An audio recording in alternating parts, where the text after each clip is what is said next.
Let's talk about retrieving a disabled sailboat with the tug. Here is the PNMYC model, which shows the retrieval hook extended.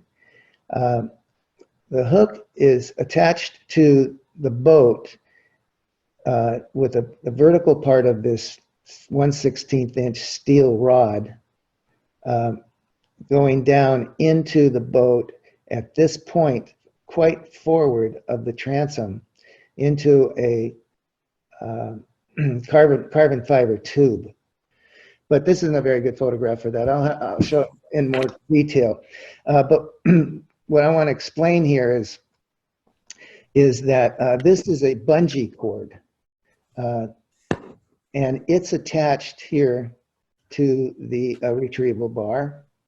The retrieval bar, like I say, has a 90-degree bend here. And so the bungee cord holds the arm forwards. Yeah, the bungee cord holds the arm forward while you're out approaching the boat, the disabled sailboat, and it holds it out here about 90 degrees to the boat. So the arm is out here, and what you want to do is catch optimally, you want to catch the forestay of the disabled boat.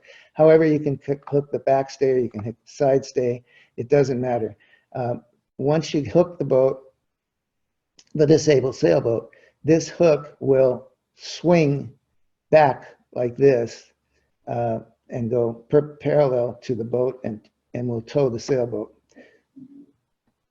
Oh, and you're just talking about the advantage of having the arm mounted up fairly yes, far forwards on the boat instead of towing from the back of the boat. This is an important feature, having this hook attached to the boat quite a bit farther forward of the transom. And the reason for that is it allows the boat to turn and you can steer the boat much easier than if you had a force pulling at this point, preventing the boat to turn as readily as having this point here. So even while towing, quite a heavy load and pulling hard, the boat still is very maneuverable and can turn quite easily. Okay, now this shows the boat coming up to a disabled sailboat with the hook extended here off the tug. You see the hook here? It's kind of hard to see, but there's a hook here extended, and it's approaching the disabled sailboat, and optimally you want to catch right up in here at the forestay. But like I say, you can grab this boat anywhere, and this tug has enough torque and enough power to pull the boat even if the rudder is pulled, say stuck totally to the starboard or to the port, it will still tow the boat pretty straight and has enough torque and power to tow the boat straight in. And here it is, of course, with the hook attached to the forestay, pulling the boat. And here, the rudder of this sailboat is set to hard starboard, and you can see that it doesn't affect the power, or it doesn't affect the tow of this arrangement. This shows the total layout of the stowage system. Yeah, retrieval bar here, the retrieval bar, and again, this is just an innovation that we came up with in how to nicely stow this particular bar. If we go a little closer, you can see how the 90-degree bend is here in the 1/16 inch stainless steel rod. And you can see this very important little collar here that's on the vertical top of the vertical end of the rod. And the reason, and we'll go into the reason for this. This is the carbon fiber tube, which the end of the stainless steel rod here, the retrieval hook, inserts. And the collar rests on that insert there, on that carbon fiber cylinder. And so you can see the reason for the collar there. Otherwise, if the collar wasn't there, it could bind and not swing easily. So here's the boat on the hard with retrieval arm again extended, and how the bungee cord is holding the retrieval hook out here instead of it wanting to swing aft. And then once this hooks the forestay or the backstay or the side stays, it will swing back, and the bungee cord will stretch a little bit, allowing it to swing back parallel to the tug.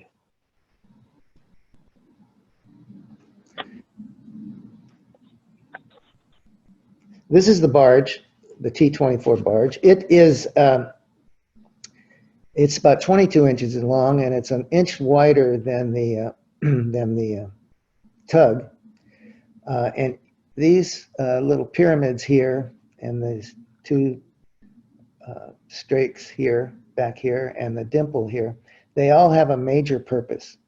And this, you can see here, this is the tow bar stowed on the tug. Maybe I can show it better here. Here's the tow bar stowed on the tug with a similar kind of arrangement that we put on the, on the barge, with the similar kind of arrangement that we put on the tug. And this is, the tow bar is totally separate and different from the retrieval arm. They're not the same. They're two different arms. Yeah, the retrieval arm is on the, we have it on the tug at all times, and it's the tow bar and line is on the barge at all times. And it's stowed in this fashion, very similar to, like I say, on the tug. And each of these attachments on the boat have a very important purpose. And this little dimple here, the purpose for that is, that's where the mark actually lies in this trough that's formed here. And so here's the, on the heart here, you can see the tow bar in place, same place where it's inserted in the same place where we would insert the retrieval arm, which is lying here on the tug. And this is the tow bar, and it's got about 9 inches of tow line attached between the bar and the barge. And the reason for that is there's no way this line can get caught in the prop with this extended tow bar like this. So the dimensions and the length of these attachments are very critical to the operation. So first time we put the tug and the barge in the water to tow a mark out, we promptly backed up to back the tug up towards the barge and wrapped the tow line all around the propeller. That was before we had the stainless steel tow arm, and so that was a quick innovation to put the tow arm. So now, no matter how much backing up you do, you cannot ever catch your tow line in the propeller. So backing up is totally fine now. So that was just a minor modification, but an important one. So let's go to the lake and see how this works. But at any rate, I hope you can see back here the weight in the dimple of the barge. You can see the PVC part of the marker here. And this is wrapped with, like I say, one of these swim noodles that's been cut down, obviously, and wrapped around the PVC. And inside this marker is a piece of rebarb, so there's a weight right down in here, so that when the marker is placed out in the water, it will sit vertically. And you can see here how nicely the marker is, with the swim noodle on it, how it fits into this little trough that is makeshift trough on the barge. And the PVC comes back and fits between the two rails of teak that are on the surface of the deck of the tug. And so we'll show you this going out and setting the marks here. You'll see here, again, here's the, it's a black, I've coated this lead 1.5 ounce, 1.5 pound, I believe it's 1.5 pounds, could be 1 pound, round leaded weight. I dipped it into plastic, liquid plastic to cushion it somewhat. It's not necessary, but it's kind of nice. And here, this is the marker line coming out around this free spinning spool. And this device here was an innovation of our first Commodore, Alan Van Ness. And he went out and got the spools. We got the marker line around the spool here. And as the tug goes out, this free spinning spool, it has no friction and allows the tug to take the barge and the marker without pulling the marker off the barge. This shows that we can take this system out a good up to 300 feet, even more, and drop our mark at that point. But we usually go out about 200 feet and set 4 or 5 marks. The only real limitation is how much line you have on the spool. We've never seen it go out so far that it wasn't still moving perfectly easily, pulling the line out. So it really just is a matter of how much line you allow it to take out as far as how far you can run your mark out.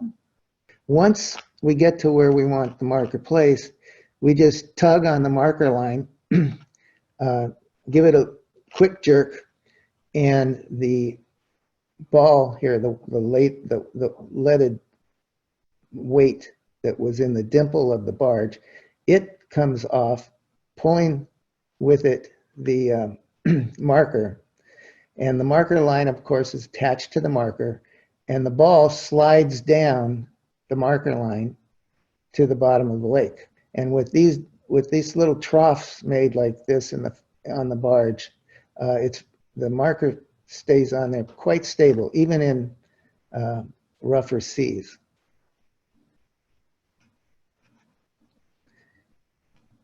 And again, the way the marker is built with the rebarb weight down at this end of the PVC, it stands up straight. And this is another invention by our first Commodore, Alan Van Ness, where he's made this modification here on the drill bit to attach to the spool, and you run a portable drill here in reverse, and it winds up nicely, keeping your marker line nice and neat and pulling in the marker at the same time. And one thing that we've designed into the system is the weight of the anchor balls. The weight of the anchor balls is such that as you reel the line in, even if you're pulling it in by hand, the anchor ball lifts off the bottom of the lake, so you're not going to catch on any sticks or brush or anything if you just keep pulling the mark in, either with the automatic spooler shown in the picture or spooling it in by hand. So that really helps a lot, because lakes do tend to have sticks and debris on the bottom, grocery carts or whatever, bicycles, you name it. And so if you had a heavy weight, a heavier weight that you were dragging along the bottom of the lake, you'd inevitably have some problems retrieving. But with the weight that's heavy enough to hold the marks in place, but light enough that when you start to pull it in, it lifts off the bottom. It's just right. It works really smoothly. Pull here. And the automatic system shown in the picture is terrific and makes it very fast to pull the marks in. But it takes a little bit longer to pull them in by hand, but it works just as well. The key to pulling them, and the spools and the line come with the mark set from Tippecanoe, or you can create the marks yourself, either way. Pulling the marks in by hand, there's one critical thing to remember, and that is hold the spool in your left hand and take about 10 wraps around the spool. and then switch the spool to your right hand and take 10 wraps around the spool with your left hand. If you reel the entire line in by hand, wrapping around the spool, all from one side, you put a kink. Every time you go around, you put a twist into the line, and then when you try to deploy your mark, you'll have all those twists in your line.